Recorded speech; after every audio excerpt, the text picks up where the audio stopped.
Bon, alors, à part ça, avec Brigitte Fanny-Cohen, nous parlerons de ces 3,5 millions de personnes qui sont diabétiques en France. Ils savent leur calvaire quotidien et comment ils sont adaptés et qu'ils souffrent parfois en silence. Alors, l'immense majorité souffre d'un diabète de type 2. Juste pour nous rappeler de quoi il s'agit. Alors, le diabète de type 2, c'est un diabète qu'on va avoir plutôt après 50 ans, qu'on appelle le diabète de la maturité. Et vous savez qu'on est décrété diabétique à partir de 1,26 grammes par litre. C'est-à-dire qu'on est diabétique quand son taux de sucre dans le sang atteint 1,26 à jeun. Bien sûr, mais entre 1,05 et 1,26, on est prédiabétique. C'est une période qui peut durer entre 5 et 15 ans.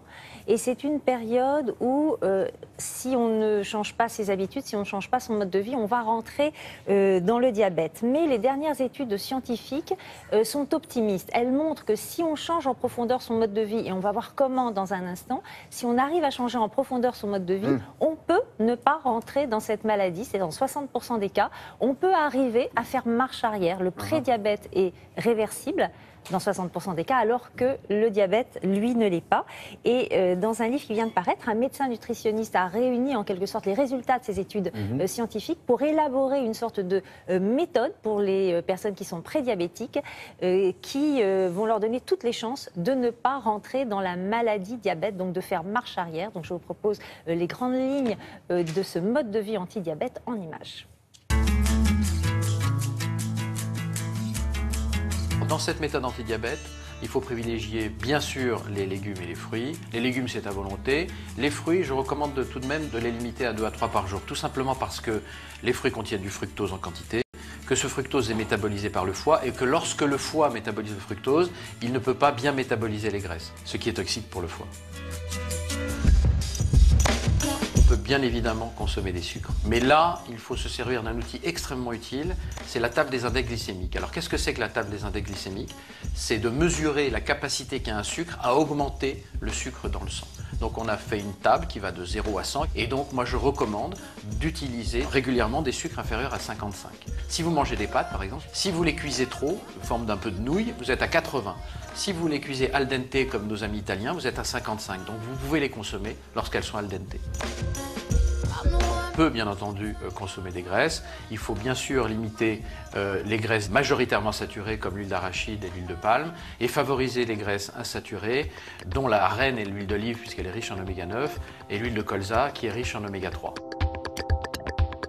On sait aujourd'hui que les oméga 3 ont une activité, une action anti-inflammatoire. Et le prédiabète, c'est un début d'inflammation de l'organisme. Une inflammation de bas niveau, mais qui va augmenter avec le temps pour aboutir au diabète de type 2.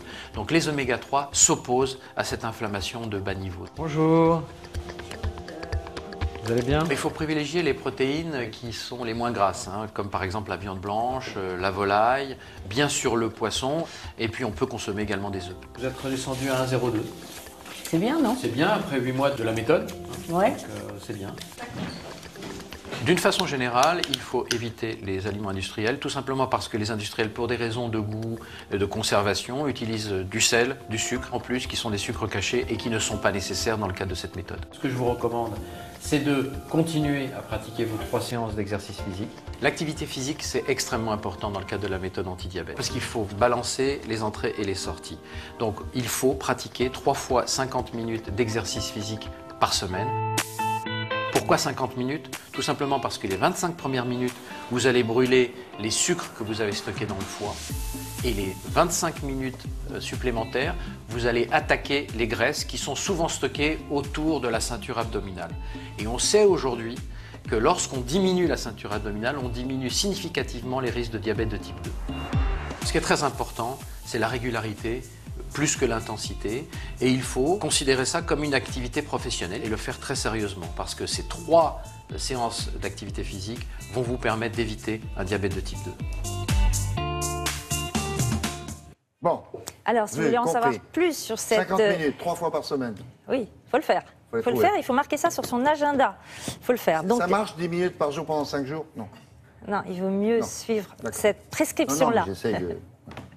On ne triche pas. La méthode anti-diabète, donc si vous voulez en savoir plus, un livre du docteur Réginald Allouche. Je vous conseille aussi Diabétiquement vôtre de Bertrand Burgala, qui est le témoignage d'un patient, et aussi le grand livre du diabète du docteur Jean-Jacques Altman. Merci beaucoup, Brigitte.